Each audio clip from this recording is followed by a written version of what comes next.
এইটা করলে আপনার বউটা আপনারে বলবে যে রাখো তোমার সংসার।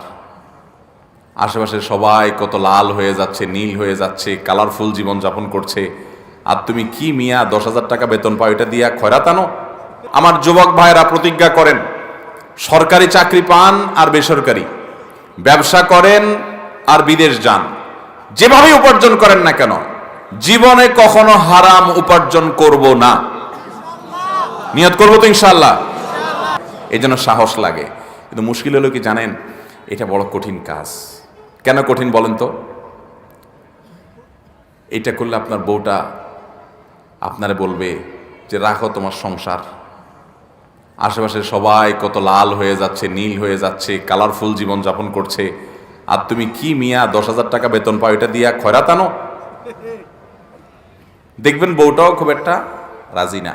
আরে বউ তো অনেক পরের কথা, নিজের জন্মদাতা বাপটা দেখবেন খুশি না। গর্ভধারণ করছে যে মা, সে মাও দেখবেন বলবে বাবা এরকম করলে কি চলে, একটু একটু অত ইসলামকে মেনে পারা যায়? বলবে কি বলবে না?